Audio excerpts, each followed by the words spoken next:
आज के वीडियो में हम देखेंगे पेज मेकर में ड्रॉप कैप्स क्या होते हैं। इस कमांड का प्रयोग किसी पैराग्राफ का पहला अक्षर पैराग्राफ के टेक्स्ट के अदर अक्षरों से बड़ा आकार तथा अपर केस में प्रदर्शित करने के लिए किया जाता है। पब्लिकेशन के जिस पैराग्राफ में भी ड्रॉप कैप का प्रयोग किया जाना है, उस पैराग्राफ में टेक्स्ट कर्सर को लाकर इस कमांड का प्रयोग करने पर संलग्न क्षेत्र की भांति प्रदर्शित होने वाले ड्रॉप कैप डायलॉग बॉक्स में साइज टेक्स्ट बॉक्स में ड्रॉप कैप कैरेक्टर का आकार पैराग्राफ कितनी लाइंस में आएगा यह सुनिश्चित किया जाता है।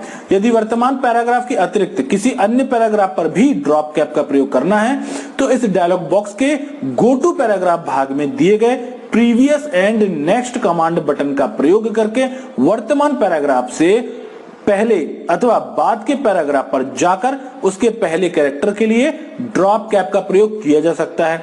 ड्रॉप कैप का जो डायलॉग बॉक्स आता है वो आपको चित्र में दिखाई देता है किस प्रकार का होता है, और आइए इसे हम प्रैक्टिकल के माध्यम से भी समझते हैं कि ड्रॉप कैप का प्रयोग किस प्रकार से किया जाता है।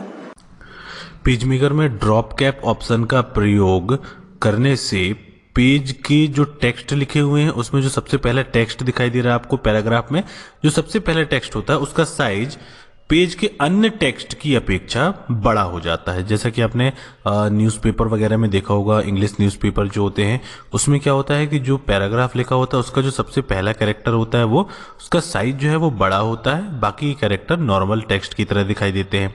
तो ड्रॉप कैप ऑप्शन को लगाने के लिए हमको करना ये होगा कि सबसे पहले तो आपको उस टेक्स्ट को सिलेक्ट करना होगा जिस पे आपको ड्रॉप कैप अप्लाई करना है। सिलेक्ट करने के बाद आप जाएंगे प्लगइन्स के अंदर, यूटिलिटी मेन्यू में प्लगइन्स ऑप्शन आता है, उसके अंतर्गत आप जाएंगे, यहाँ पर आपको मिलेगा drop cap option. Page maker के अंतर्गत ड्रॉप कैप ऑप्शन में क्लिक करने पर यहाँ पर ड्रॉप कैप का आपको डायलॉग बॉक्स दिखाई देने लगता है।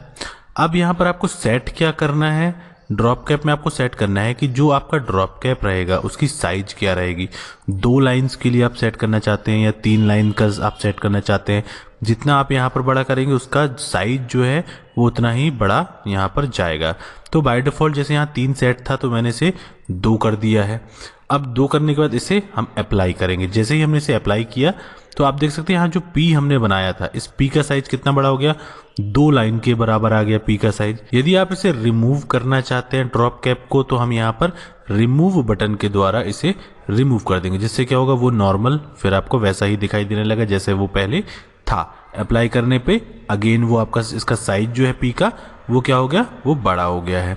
अब go to paragraph, previous paragraph या नेक्स्ट पैराग्राफ, जैसे हमने नेक्स्ट पैराग्राफ किया तो इसने ऑटोमेटिक नेक्स्ट पैराग्राफ का पहला कैरेक्टर सिलेक्ट कर लिया है और इसे हम अप्लाई करेंगे तो यहाँ पर भी इस पैराग्राफ का वाई जो है वो बड़ा हो गया।